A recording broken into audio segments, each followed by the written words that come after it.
Hello friends, मैं आस्था अग्रवाल स्वागत करती हूँ आप सभी का एक बार फिर से आपके अपने चैनल नॉलेज कॉर्नर विद आस्था पर। तो चलिए, आज का वीडियो होने वाला है नेपाल में चल रहे प्रदर्शन और उनकी मांगों के बारे में, जिसमें मैं बताने वाली हूँ नेपाल में चल रहे उस बड़े आंदोलन के बारे में जिसने भारत का, देश का ही नाम अपनी ओर नहीं खींचा है, बल्कि पूरे अंतर्राष्ट्रीय जगत का ध्यान अपनी ओर खींच लिया है। जी हाँ, नेपाल की सड़कों पर हजारों की संख्या में लोग उतरे हैं, खास करके युवा वर्ग जो कि जेन ज़ी है और भविष्य की नई ताकत मानी जाती है, जो कि नई उम्मीद मानी जाती है।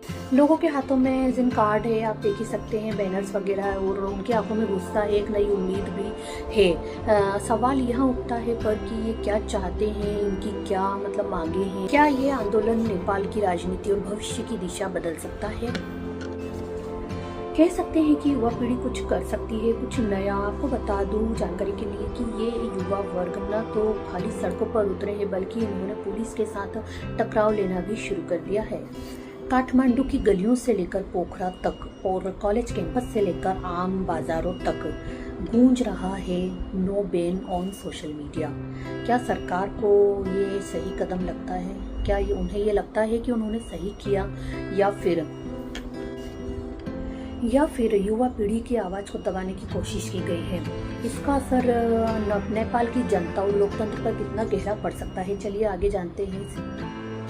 नेपाल सरकार ने हाल ही में यह घोषणा की है कि कुछ प्लेटफॉर्म्स पर अस्थायी या स्थायी रूप से बैन लगाया जाएगा, लेकिन क्या ये बैन हट चुका है या अभी भी लगा हुआ है, जानते हैं इस वीडियो में आगे। तो चलिए, सरकार का यह मानना है कि इन प्लेटफॉर्म्स पर फेक न्यूज़, अफवाहें और धार्मिक उकसाने वाली चीज़ें, इस तरह की चीज़ें काफ़ी बढ़ गई थी और गलत जानकारी तेज़ी से फैल रही थी, जैसे कि सामाजिक चिंता, अवसाद और भी जैसे कि जो हमारे सामने नहीं आना चाहिए, जैसे वीडियो, कुछ भी ऐसा कोई वीडियो जो हमारे सामने नहीं आना चाहिए वो हमारे सामने आ जाता है और हम देख लेते हैं, या बच्चों को जो नहीं देखना चाहिए वो वीडियो देख लेते हैं।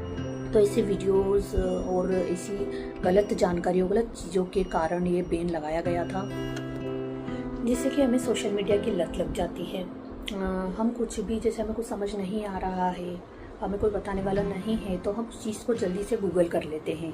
ऑनलाइन शॉपिंग आज बहुत ज़्यादा बढ़ गई है, हम जल्दी से हमें कुछ मंगवाना है तो ऑनलाइन मंगवा लेते हैं, या जैसे कि कुछ भी हमने मोबाइल से किया, हमें कहीं जाना है तो उस गूगल मैप का यूज़ हमने कर लिया। तो ऐसे हर चीज़ के लिए व्यक्ति सोशल मीडिया पर मतलब निर्भर हो चुका है पूरी तरह से। तो सरकार का यह मानना था कि ये उनकी सुरक्षा के लिए बैन लगाया गया है। इसीलिए यह मुद्दा टेक्नोलॉजी और कानून से जुड़ा नहीं, बल्कि अंतर्राष्ट्रीय और आज़ादी से जुड़ा हुआ है। नेपाल की जेन ज़ी यानी कि 1997 से 2012 तक की जो भी इस बीच जन्मी युवा पीढ़ी ही सबसे ज़्यादा इस फैसले से प्रभावित हुई है।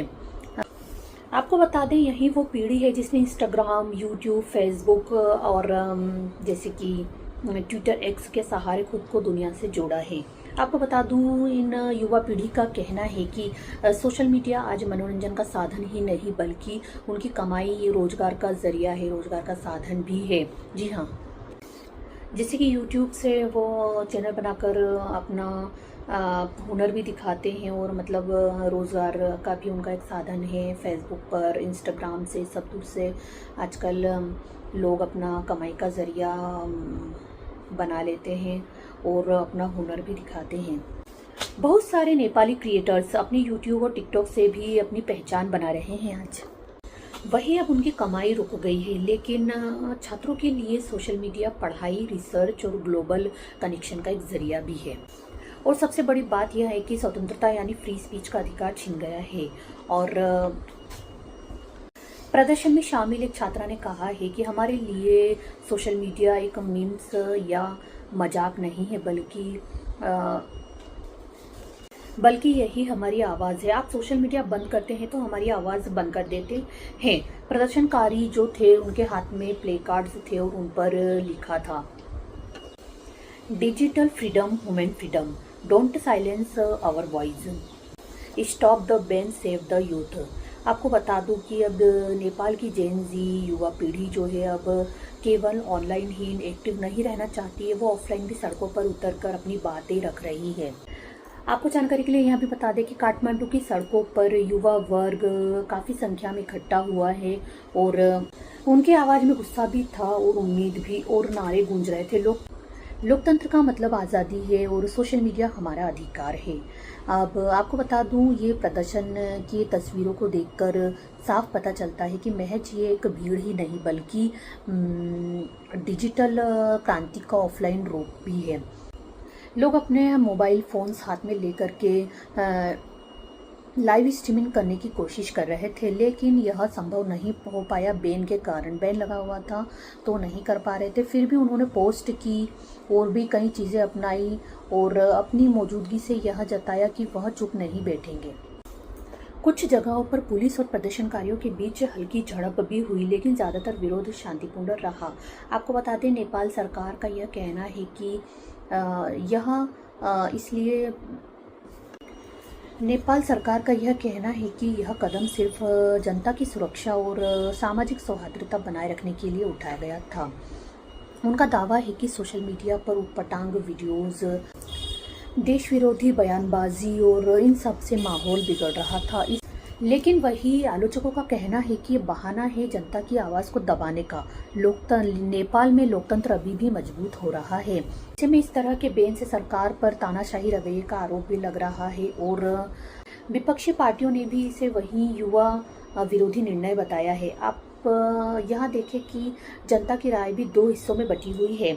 एक तरफ जनता यह कहती है कि सोशल मीडिया पर गलत जानकारियाँ फैलती है, कुछ भी वीडियोस उटपटांग आते रहते हैं, इसके लिए सरकार को कदम उठाना चाहिए। वैसे ही आपको बता दूं कि सोशल मीडिया से कई नुकसान है तो कई फायदे भी है, कोई असुविधा है तो वही सुविधा भी है।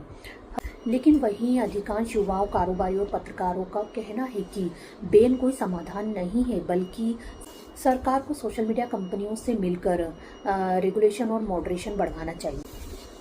एक स्थानीय दुकानदार ने कहा है, मेरा छोटा सा बिजनेस फेसबुक और इंस्टाग्राम पर चलता था, लेकिन अब ऑर्डर आना बंद हो गए हैं। एक पत्रकार ने यह भी कहा है कि अगर सरकार को लगता है सोशल मीडिया गलत है तो क्या लोकतंत्र में जनता को सवाल पूछने का हक भी नहीं है।